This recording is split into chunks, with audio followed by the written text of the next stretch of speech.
वालेकुम। हमारे चैनल पर आपका स्वागत है और आज हमारे साथ फिर से हैं सुप्रीम कोर्ट के advocate on record mister Tushar Khairnar sir. और आज हम एक नए टॉपिक पर आए हैं, फर्स्ट जनरेशन लॉयर, कि उनको क्या क्या डिफिकल्टीज फेस करनी पड़ती है। तो हम आपसे यहाँ पे आज फर्स्ट जनरेशन लॉयर के बारे में बात करेंगे, जिसमें मैं पहला सवाल आपसे ये पूछना चाहती हूँ कि आपने किस तरीके से फर्स्ट जनरेशन लॉयर बनने के लिए डिफिकल्टीज फेस किया और क्या स्ट्रगल था।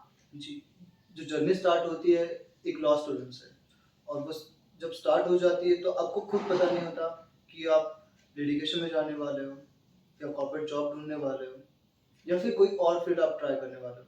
So it's a bit difficult for everyone. It's like a confusion till you get your degree, and even after becoming a lawyer there are too much streams available for us. तो आप जैसे first generation होते हो, जब आपके पास कोई guidance नहीं होता तो ये काफ़ी डिफिकल्ट हो जाता है कि कोई डिसीजन लेना. तो जैसे मेरे भी जब डिग्री मेरी कंप्लीट हुई तो मेरे सामने भी काफ़ी सारे क्वेश्चंस थे कि कहाँ प्रैक्टिस स्टार्ट करें. जब आप किसी को जानते नहीं हो ना, आप किसी सीनियर को जानते हो, तो हर किसी का ड्रीम होता है कि टू बिकम अ लॉयर. आप लॉयर मूवीज देखते हो, कोई सीरीज देखते हो तो आप इंस्पायर हो जाते हो. आप सोचते हो कि हाँ, कोर्ट में जाएंगे, वकालत करेंगे, क्लाइंट को जस्टिस देंगे. बट वो जर्नी स्टार्ट करने से पहले आप खुद को भी तो आपको एक स्टैंड लेना होता है कि मुझे एग्जैक्टली करना क्या है. तो मेरी भी जर्नी वही से स्टार्ट हुई थी कि एग्जैक्टली करना क्या है. सो जब मैंने टाइम दिया कि मैंने कोर्ट में जाना स्टार्ट कर लिया, तो मैंने मेरी जर्नी स्टार्ट की थी लोअर कोर्ट से, डिस्ट्रिक्ट कोर्ट से. मेरा लॉ कंप्लीट हुआ था पुणे में. सो मैं पुणे में ही मैंने डिस्ट्रिक्ट कोर्ट में कुछ दिन काम किया. फिर उसके बाद मैंने एक्सपीरियंस के लिए बॉम्बे हाई कोर्ट में काम किया. And then thereafter I decided to part of the Supreme Court. तो उसके बाद मैंने Supreme Court advocate record examination के लिए प्रिपरेशन की. एंड मैंने फर्स्ट अटेम्प्ट में एडवोकेट रिकॉर्ड की एग्जामिनेशन क्लियर कर दी. And then thereafter I started my own law firm in the name of Ethics Legal, जहाँ से मैं दिल्ली में प्रैक्टिस कर रहा हूँ एंड महाराष्ट्र में. तो दोनों जगह मेरी प्रैक्टिस अभी इस्टेब्लिश है. सर, आपके लिए सबसे ज्यादा मुश्किल क्या हुआ था इस जर्नी में, क्या आप ये बता सकते हैं? बिल्कुल, इस जर्नी में सबसे डिफिकल्ट पार्ट था कि सीनियर ढूंढना. जी जी, क्यों ये तो काफी आप भी जानते हो कि कितना डिफिकल्ट होता है कि जब आपके साथ आप फर्स्ट जनरेशन हो तो आपको कोई चेंबर, आपको एज ए जूनियर या एज ए एसोसिएट्स अपने चेंबर में एंट्री दे, यही सबसे बड़ी मुश्किल चीज होती है. एंट्री दे और वो हमें किस तरीके से सिखाएंगे बिल्कुल या फिर जो बिल्कुल भी बिल्कुल चीजें। बिल्कुल चेंबर में एंट्री मिलना और वो लर्न करना कि आप कोर्ट में एग्जैक्टली क्या प्रैक्टिस फॉलो करनी चाहिए. तो ये सबसे बड़ा डिफिकल्ट पार्ट होता है. और मेरी जर्नी भी वही से स्टार्ट हुई थी, सेम स्ट्रगल की. मुझे खुद कहीं से कुछ पता भी नहीं था. तो इट्स गुड कि कुछ कॉन्टैक्ट्स थे, उनके थ्रू मैंने कुछ लोगों से कनेक्शन बनाया और उसके बाद मैंने धीरे धीरे खुद से ही सीखना स्टार्ट कर लिया. और हाँ, स्ट्रगल होती है बट इट इज़ नॉट कि दैट मच डिफिकल्ट कि आप फर्स्ट जनरेशन लॉयर कभी प्रैक्टिस नहीं कर सकते. तो ये मिसकंसेप्शन है जिसे मैं खुद दूर करना चाहूँगा कि फर्स्ट जनरेशन लॉयर प्रैक्टिस नहीं कर सकते. तो ये काफ़ी गलत है. अगर आप विलिंगनेसली लिटिगेशन में आना चाहते हो तो ये फील्ड आपके लिए ओपन है. जी सर, आप लॉ स्टूडेंट्स को, mainly final year law students को, क्या आप ये बता पाएंगे कि हमें क्या करना चाहिए या फिर आगे उस स्टूडेंट को किस तरीके से अपना करियर का स्टार्ट करना चाहिए, फर्स्ट जनरेशन लॉयर के लिए भी और वैसे फाइनल ईयर लॉ स्टूडेंट? बिल्कुल. तो फर्स्ट जनरेशन लॉयर या फिर कोई भी पर्सन हो कि जो लॉ कंप्लीट कर रहा है, उसके पास ऑप्शंस ओपन होते हैं, जस्ट लाइक कि जुडिशरी एग्जामिनेशन, लॉ ऑफिसर्स. कुछ लोग यूपीएससी के लिए ट्राई करते हैं अपने बिकमिंग लॉयर. और उसके बाद लास्ट ऑप्शन लोग सोचते हैं कि और कुछ ना हुआ तो लिटिगेशन. और लिटिगेशन सबसे डिफिकल्ट पार्ट में इस वजह से कहूँगा कि जहाँ पे आपको पेशेंस रखने होते हैं, वेट करना होता है एंड साइमल्टेनियसली आपको आपके नॉलेज को अपडेट भी करना होता है. You don't know whether you get a client or not. It's the most difficult part in a litigation. So sometimes clients आप पे ट्रस्ट कर बिल्कुल पाएंगे कि बिल्कुल नहीं? बिल्कुल. और उसके लिए सबसे इम्पोर्टेंट खुद के ऊपर ट्रस्ट की whether I am capable to handle the case. क्योंकि एक जेन्युइन सच्चाई ये होती है कि जब किसी लॉयर के पास, even though is a first जज और सेकंड जज, उसके पास जब फर्स्ट केस आती है ना, तो सबसे बड़ी डिफिकल्ट जो मैं खुद भी फेस की है कि सबसे बड़ी डिफिकल्टी ये होती है कि फीस क्या क्लेम करें. जी फीस क्या क्लेम करें, एक बेसिक क्वेश्चन होता है। एक एक्सपेंसिव बात तो आप कोट कर सकते हैं, बट जब किसी पर्सन की फर्स्ट केस आती है तो सबसे बड़ी डिफिकल्टी वही से होती है कि फीस क्या क्लेम करें। तो यहाँ से आप समझ सकते हैं कि किस तरह के प्रॉब्लम हम फेस करते हैं। तो yes, it is a quite interesting journey rather than struggle. जी।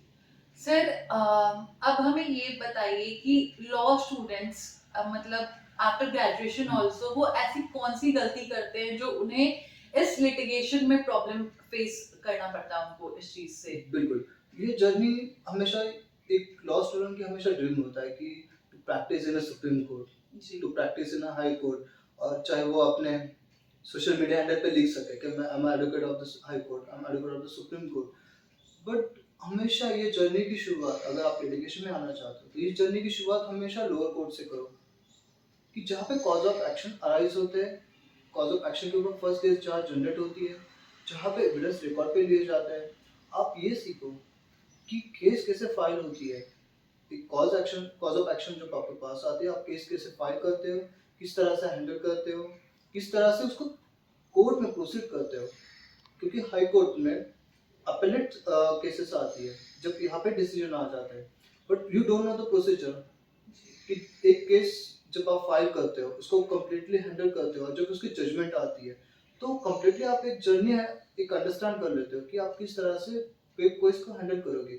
और जब तक आपको पता नहीं है तो आप हाई कोर्ट में गलती से भी ना प्रैक्टिस करें। एटलीस्ट मैं यही कहूँगा कि आप लॉ कंप्लीट होने के बाद मिनिमम 6 मंथ्स आप ट्रायल कोर्ट में अपना टाइम दीजिए। सर हम ये जानना चाहेंगे कि इंग्लिश लैंग्वेज हमारे लिटिगेशन प्रैक्टिस में या फिर इस प्रोफेशन में कितना इम्पैक्ट डालता है। बिल्कुल, ये लैंग्वेज, जैसे हम कोर्ट प्रोसीजर्स देखते हैं, जितने भी लॉज देखते हैं, सारे कोडिफाइड इन इंग्लिश है। जी और ये प्रॉब्लम हम काफ़ी देखते हैं कि जहाँ पे इंग्लिश हमारी फर्स्ट लैंग्वेज नहीं है, every state has their own language. So basically कुछ, जैसे मैं महाराष्ट्र से बिलोंग करता हूँ, सो मेरी फर्स्ट लैंग्वेज मराठी है, कुछ लोग हिंदी फर्स्ट लैंग्वेज हो जाती है, तो English is also first language for us. तो वो डिफिकल्ट पार्ट होता है कि डर होता है कि जब हायर कोर्ट्स में आप प्रैक्टिस करना चाहते हो, जस्ट लाइक हाई कोर्ट और सुप्रीम कोर्ट, जहाँ पे आर्गुमेंट्स पूरे इंग्लिश में होते हैं, जी तो आपके पास वकालत का एक स्किल्स होने के बावजूद आप वहाँ पे प्रैक्टिस नहीं कर सकते, just because of barrier of the English. So मैं ये सजेस्ट करूँगा कि जैसे मैंने भी मेरे इनिशियल डेज में मुझे भी काफ़ी दिक्कत हुई थी लैंग्वेज को लेकर। सो इन टाइम और विथ योर डेडिकेशन आप लैंग्वेज के ऊपर कंट्रोल कर सकते हो, आप सीख लो। अगर आपको नहीं आती है तो आप सीख लो, क्योंकि आपके स्किल्स इसी के ऊपर डिपेंड है कि आपको लैंग्वेज और आपका प्रेजेंटेशन किस तरह से आप कोर्ट के सामने करते हो। तो इंग्लिश लैंग्वेज ऑब्वियसली मैटर करती है अगर आपको एक अच्छी प्रैक्टिस सेटल करनी होगी लिटिगेशन में तो। सर अब कंक्लूजन के पहले बस इतना चाहूंगी कि आप उन बच्चों को सजेशन दे जो बच्चा अपना लॉ स्टार्ट करने वाला हो या फिर लॉ स्टूडेंट बन चुका हो, इस फील्ड में घुस चुका हो, उसको किस तरीके से अपने स्टडीज को कंटिन्यू रखना चाहिए, not only for litigation but for also other professions into this. So उसके लिए कुछ सजेशंस। जी, एज अ स्टूडेंट लाइफ और लॉयर की लाइफ आप कंसिडर कर सकते हैं कि दोनों सिमिलर होती है। जी इससे समझा जाता है लॉ फील्ड में कि एक lawyer till the end of his life always student होता है। तो जस्ट लाइक दिस, आप लॉयर हो या स्टूडेंट हो, हमेशा आपको अपने लॉ नॉलेज को अपडेट करना इम्पोर्टेंट होता है, क्योंकि हर दिन एक नए वर्डिक्ट आते हैं, हर दिन लॉ चेंजेस करते हैं। So law amendment just like supreme court के जजमेंट जो भी होते हैं, हम इन्हें लॉ कंसिडर किया जाता है। देन पार्लियामेंट जो नए एक्ट इनैक्ट करती है, जब वो एग्जीक्यूट होते हैं तो उनके अकॉर्डिंग सारे कोर्ट की प्रोसीजर चलती है। तो उन्हें समझने के लिए आपको खुद अपडेट होना इम्पोर्टेंट होता है। जस्ट लाइक कि मैट्रिमोनियल लॉज में काफ़ी अपडेट आते रहते हैं, क्रिमिनल लॉज में अप टू डेट होना पड़ता है, देन प्रॉपर्टी लॉज के ऊपर आपको काफ़ी अप टू डेट होना पड़ता है। सो एज अ स्टूडेंट और या किसी फील्ड के ऊपर आपको अप टू डेट रहना काफ़ी मैटर करता है। Then second most important thing as a law student और as a law part of the litigation, आपका प्रेजेंटेशन, आप किस तरह से खुद को प्रेजेंट करते हो कोर्ट के सामने, लोगों के सामने। या वोकल होना। यस यस हाँ यस, तो आपकी लैंग्वेज कमांड ये काफ़ी मैटर करती है। सो मैं हमेशा यही चीज़ कहूँगा कि आप अपनी नॉलेज को अप टू डेट रखिए और खुद को बेटर वे से प्रेजेंट कीजिए, क्योंकि अगर आप खुद को प्रेजेंट नहीं कर सकते तो आप अच्छे लॉयर नहीं बन सकते। क्योंकि ये चीज़ें बाकी चीज़ें होती है जैसे लॉ नॉलेज और ये subsequently with time up to date होती रहती है, आप सीखते रहते हो। बट जब तक आपके अंदर वो स्किल नहीं है जहाँ पे आपको खुद को प्रेजेंट करना नहीं आता, तो शायद आप कहीं पीछे रह जाओगे। सर, आपसे मिलकर बहुत अच्छा लगा। कंटिन्यू हम 2 दिन से मिले और हमने बहुत ही इम्पैक्टफुल टॉपिक्स पे बात करी।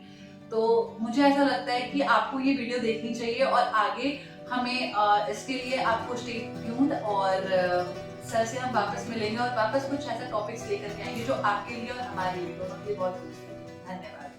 Thank you.